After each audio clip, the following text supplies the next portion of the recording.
मैंने जो तारीख़ का मुतालिया किया है, मैं तो इस नतीजे पर पहुंच चुका हूं कि we are heading towards total melt down.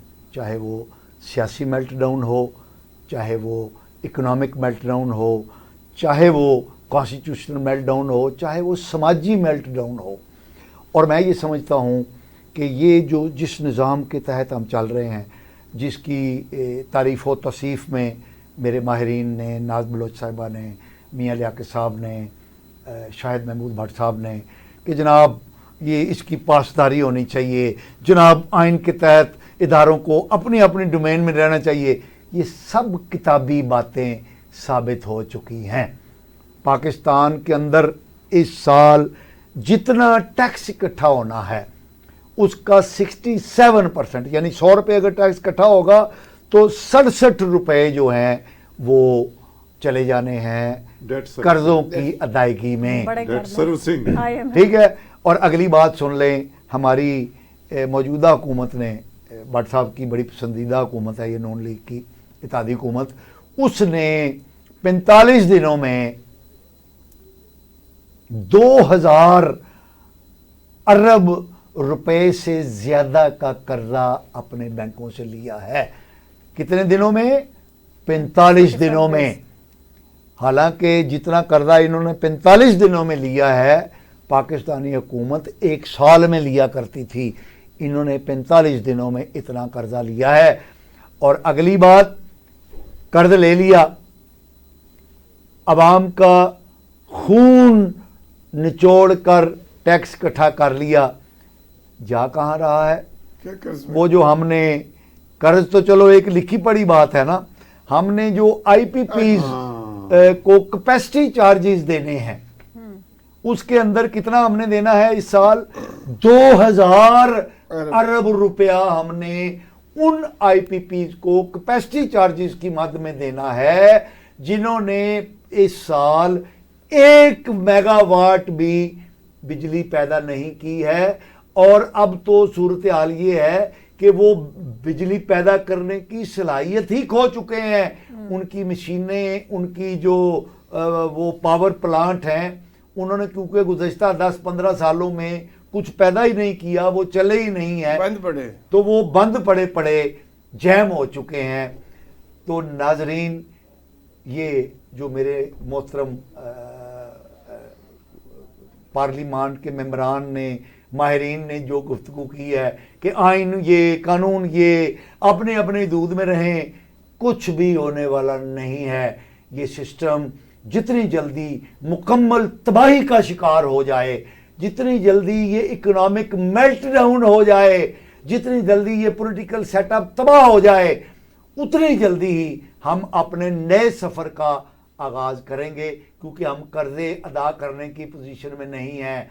हमारा डिफ़ॉल्ट करना रेट ऑफ द वॉल है, ये दीवार पर लिखा जा चुका है, ये नविश्ता दीवार है कि हम मुआशी तौर पर अनवायबल हो चुके हैं, हम मुआशी तौर पर क्रिपल हो चुके हैं, तबाह हो चुके हैं। तो जितनी जल्दी इस तबाही का ऐलान हो जाए, हम डिफ़ॉल्ट कर जाएं, हम हाथ खड़े कर दें कि साढ़े पल्ले से कुछ नहीं जे, जो करना जे कर लो, उतनी जल्दी ही बेहतर है। लेकिन ये हमारे माहिरीन तो खूबसूरत बातें कर रहे हैं, ये करते रहेंगे। ये निज़ाम अब चलने वाला नहीं है, ये मैशत अब खड़ी होने वाली नहीं है। हमारे सियासतदान आपस में इस तरह लड़ रहे हैं कि जैसे, मैं मिसाल नहीं, जिस तरह डैश डैश लड़ते हैं। पाकिस्तान की सबसे बड़ी ज़्यादा वोट लेने वाली पार्टी बाकी पार्टियों को, बाकी सियासतदानों को, सियासी जमातों को कहती है कि ये चोर हैं, उचक्के हैं। मैंने इनके साथ बात नहीं करनी। बाकी जो इत्तेहादी हुकूमत है शहबाज शरीफ साहब की, वो PTI और उसको पीपल पार्टी वाले क्या कहते हैं वो भी आपने सुन लिया, आईनी इदारे आपस में क्या कर रहे हैं वो भी आपने देख लिया। तो मैं अपने प्रोग्राम के आखिर में अपने मोहतरम पैनलिस्ट से ये पूछता हूँ कि जैसा इन्होंने कहा कि सुप्रीम कोर्ट ने जो हुक्म जारी किया है उसका एक आईनी रास्ता ये है कि ये इलेक्शन कमीशन जो है वो रिव्यू में जाए। अब रिव्यू पिटीशन किन के सामने जानी है, यानी इस्तदा करे इलेक्शन कमीशन कि जनाब इस फैसले में कुछ कमज़ोरियां हैं, कुछ हुक्म है, तो आप इनको देखें। तो ये रिव्यू पिटीशन किसके पास जानी है? उन्हीं जजों के पास जानी है जिन्होंने ये बहरान पैदा किया है। तो उस रिव्यू पिटीशन का क्या नतीजा निकल सकता है, ये मैं अपने माहिरीन से पूछता हूँ। भट्ट साहब से शुरू करते हैं, क्योंकि भट्ट साहब बड़ी वो उसके साथ बात कर रहे थे। जी भट्ट साहब। सर बात वही मुख्तसरन मैं सिर्फ सिंपल सी बात करूंगा सर। अब जुडिशरी के ऊपर एक बहुत बड़ी जिम्मेदारी है।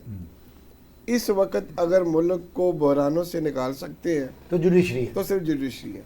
तो जुडिशरी जो है वो कोई विजडम दिखाए, सर वो अपनी विजडम दिखाए और अपनी खुदा को हाजिर नाजिर करते हुए, जो मतलब पहला फैसला हाजिर नहीं है सर, वो फैसला आगे बढ़ते हैं, गलत है फैसला, वो नहीं माना जाएगा। वो रिव्यू पिटीशन में अगर जाते हैं तो उसका क्या नतीजा? सर वही जुडिशरी जिसने ऑलरेडी डिसीजन दिया, आगे भी तो उसी डिसीजन को कंटिन्यू ही किया जाएगा ना। ओके, तो आपको नजर आता है कि कोई फायदा नहीं होना? मेरे ख्याल में वेस्टेज ऑफ टाइम है। आप जो डिसीजन है उसके ऊपर अमल किया जाना चाहिए और इस सिस्टम को किसी न तरीके से चलने दिया जाए ना, ताकि मुल्क की बेहतरी के लिए आप 30 कर सेकंड। सकें। वही है जी, वो रिव्यू में हमेशा लॉ फैक्ट्स को देखा जाता, कुछ तो ऑलरेडी लॉ पॉइंट देखा जाता। लेकिन भट्ट साहब तो कह रहे हैं कि अल्लाह को हाजिर नाजिर जान के, वही कहते हैं उसमें स्टे भी हो सकते हैं, उसमें रोका भी जा सकता है कि ठीक है भाई दोबारा इसको रिव्यू करना, ताकि मुल्क को अगर रिव्यू जाता सेम सेम ही स्टे मिल जाए।